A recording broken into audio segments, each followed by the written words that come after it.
All right, El Clasico is about to happen, ladies and gentlemen. And as we know, the hype is back. The hype is back, okay? Especially this year, I would say, from how Barcelona left off last year, it was pretty embarrassing for Real Madrid. And Real Madrid, I would say in this tie, if you had to pick what team that really needs to win this game, I would say it's Madrid. Madrid spend enormous amount of money. They just got Trent Alexander. I mean, their whole back is, new team, new world class players, right? Players in their prime, I would say. Okay, and then for their front, they're finally clicking. We always thought Rodri was the weaker link, and it seems like this season specifically, he is slowly being faded out. Right at the beginning of the season, we were talking about that he might go to Liverpool. He should have. He should have. Liverpool was out here. I didn't even know they had that kind of money. They used to make us feel guilty, like they were morally better than us about how we should spend money or how we shouldn't spend money. They were judging Manchester City that they were spending all this much money, all this oil money. We're doing it by heart. We got our fans. We never walk along. Okay, that's how we do it. We do it by on the field. And this year, apparently, this transfer window this summer, they said, put that away. Okay, we found out that motto of buying the best talent that's coming up and just like tweak them a little bit. Just give them the platform to really perform, and they will shine. And Liverpool is taking a hold of that.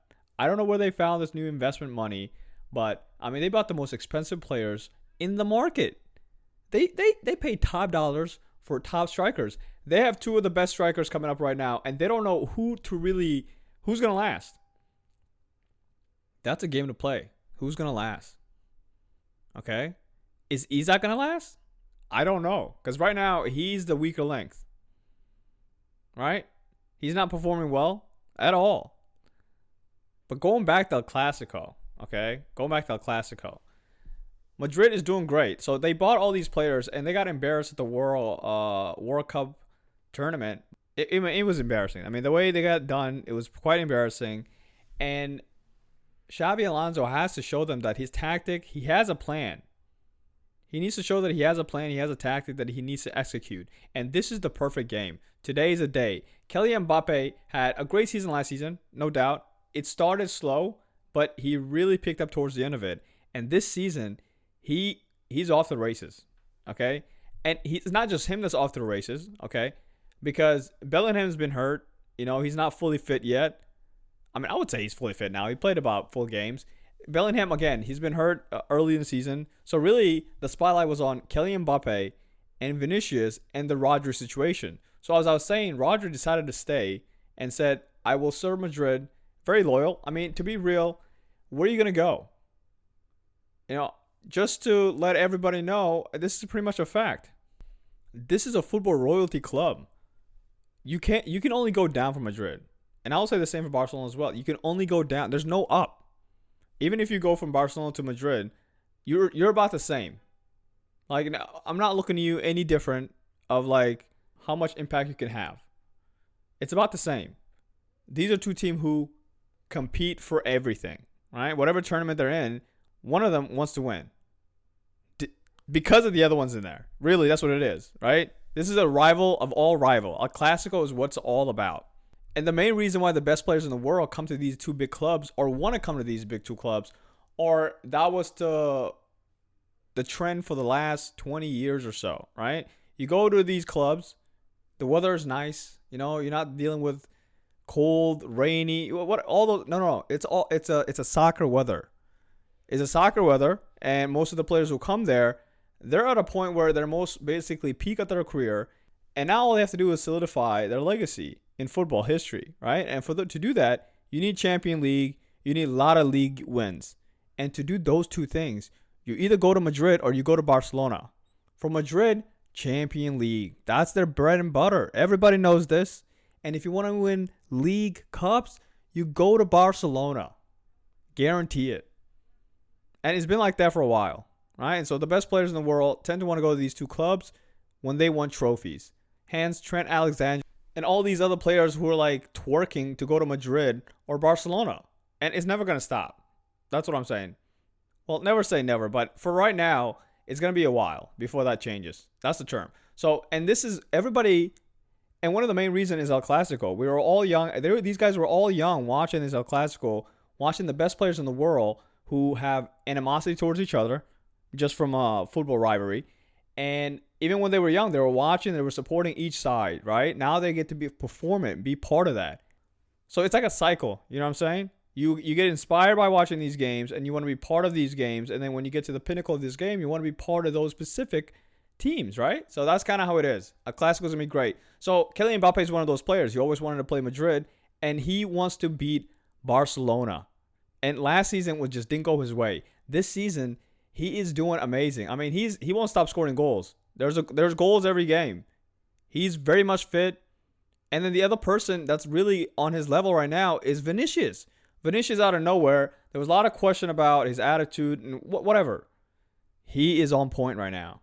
He's on his A game. I mean, he's surprisingly just scoring goals out of nowhere. Kylian Mbappe is having a Ballon d'Or run right now. And Vinicius is right there helping him out.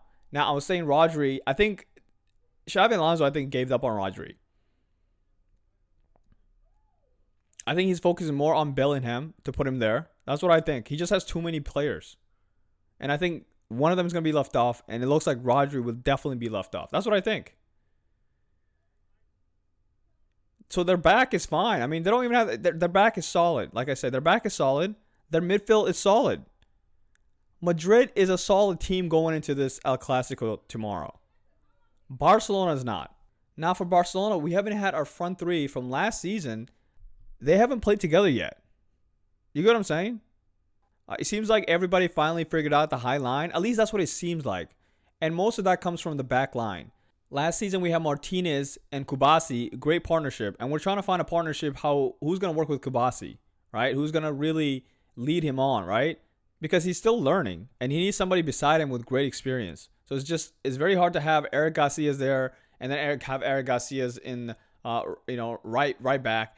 And then have Ericsson there, and then have Araujo there, and all these players, they're all trying to really get settled themselves, right? And you have Kubasi here, he's just kind of like looking for direction, someone to help in the back. That's what it looks like in the central back, right? And I feel like that connection really affects how to play the high line from trapping people and upside. And that's going to be our biggest downfall tomorrow. That's what I feel like, because there's just... You don't even know who's going to be in the back. I don't know who's going to start in the back. It could be some different combination. You know what I'm saying? And then when it comes to the middle is usually solid. The middle, we usually tend to be fine. You have Pedri, I don't need to say anything.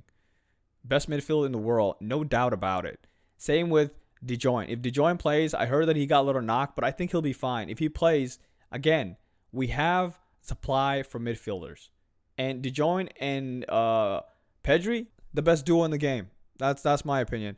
And if you had Flamine, I mean, it's over, right? This kid is like what is it? I would honestly compare him like Thomas Muller, right? He's quiet. You don't really hear too much about him, but he's extremely effective. He knows where to be. He's what is it? What did Tom Muller say? The space interpreter. Flamine is our space interpreter. If Flamine having a great, very confident time, I think we'll do great, and he'll be our focal point. Okay? Another one's Rashford. Rashford is having a great season so far. You know, there's been games where he's quiet and then he just comes out alive. Nevertheless, he's scoring goals, and that's the most important part, right? The fact that he can score goals. So he'll be very important tomorrow, you know, and he's been great. The fact that Rafinha's been out, and he's been great replacement. So tomorrow is one of those days where he can really make his name, you know, be connected with the fan base of Barcelona. This is how you get connected. This is how you get the more support to maybe even get permanent sign. Maybe. This is the start, though. Like, if he performs well tomorrow, and he's been, again, the fact that he has this much time to play, he should be grateful. That's all I'm saying. Everything kind of worked out. Rafinha's hurt, and he's just been having as much minute he can, and to prove people that, you know, he's really that guy. And tomorrow has to be one of those days, because we're going to really need him up there, right? And then you have Lamar, who also injury problems. He's back. You know, hopefully he performs well. Hopefully he's fully fit. We don't even know if he's fully fit, honestly. There's been controversy about Spain, how they're making him take like a bunch of painkillers. and Barcelona had a problem with that. It just there's a lot going on about his health. Daniel Olmo's out, he's hurt. Lewandowski also still out, right? Still not playing. Very important player, may I say. I heard this is his last season. Barcelona's not renewing his contract next season. I'm hearing that we might, fight for, Alvarez. What a dream would that be? That's a dream right there. So I'm not, obviously, there's no way Atletico's going to let him go. I mean, he's having a crazy season right now. So anyway, Lewandowski's out. So you have Lamar. Lamar is really also one of our big players that needs to perform tomorrow. He didn't really perform against PSG because he was hurt. Apparently they put him in there too early. Lamar is the other player, and we all know Lamar is very talented. And this season has not been great start. I mean, it's been good, but it hasn't been great because he's just been hurt. And hopefully this is not like a continuing injury. He's not a very injured player, prone kind of player like Daniel Olmo. I mean, how many times has Daniel Olmo has been injured? I mean, just this year, last year. I mean, since he's been here, how many times has he been injured? So luckily, Lamar is not. It's not like that really. So hopefully that's the case and it stays that way. And he's fully fit and he's really ready to perform tomorrow. And I like to think he's one of those players that really wants to make his name and want to put his hat on the Ballon d'Or run for this year. And really that starts with tomorrow, how he performs. The chatter has been going down, but you got to keep it going. And tomorrow's one of those days. The biggest platform in football, you got to perform. Simple as that. But yeah, so overall, I mean, I think even the odds says that Madrid has 50% of winning. Barcelona has 28% winning. Well, a Clasico is very hard to really gauge. It doesn't matter which team is having a good run, which team is not having a good run. It just depends on that day. That's what it feels like. It's very hard to predict. So I think right now, obviously, like the bet is saying, I would pick Real Madrid as well. Simply because everybody's fit. Their front three is scoring goals like it's nothing. Our high line, the back is just not in fully connect because there's not like a consistent players playing with each other in the back. So it's very hard to communicate about the hub side. That's what I think. To trapping people in. So for that reason, I think Kylian Mbappe is gonna kill. He's gonna kill that back line. He's on a run. Just for that. And we don't have our front three. They're not really firing off. And these are new front threes that are playing with each other, but they're not fully connected yet. For example, would be the PSG game, how we had chances, but we just couldn't score them. There's just something off with the front three. We can't finish. And we're a lot more slow. So this high line also works when we're pressuring. Lately, we have not been pressuring at all. Our pass has been very lackluster. Just for those reasons, I just can't see Madrid not winning this game. And I don't think it matters that it's home or away, whatnot. I think this is their night. Like, I think Madrid is right now, they're like sitting down around. They're talking about how they can't let this team score any goals. We cannot let these guys. They're talking about the disaster that happened last season. Okay? You think they're happy about that? I bet you they've been planning on this the whole summer. They're like, this is it. So tomorrow it could go that way. All right? It could go that way if our back line is not fully together and if we don't take our chances. And it just feels like Kylian Mbappe with this run is going to be very hard.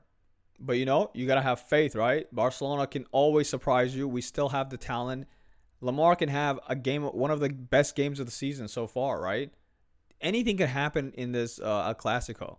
But nevertheless, again, Kylian Mbappe is on a run. I don't think we can ignore that. The guy is, this season, he's been, everything he shoots is clearly at the goal, like clear. His accuracy has been outstanding this year. Okay? So just for that, just for that, I haven't seen anybody in La Liga who's been playing like he has been playing. Yeah, this is Madrid games to lose. That's all I would say. And whoever wins this game tomorrow doesn't really decide the title, but it's all about the bragging right. Barcelona is only one win away from tying the most at Clasico wins. That would be pretty awesome. And if Barcelona wins this game, this could be the kickstart to really go for the Champions League, because that's the most important thing we need. And with this back line, everybody has doubt that there's no way you can win the Champions League with this kind of high line. But if they beat Real Madrid, one of the favorites of the Champions League, with this high line tomorrow, that would give them more encouragement to push forward to win the Champions League, I think. You know? But we'll see. We'll see tomorrow. But that's all I got. I'll see you.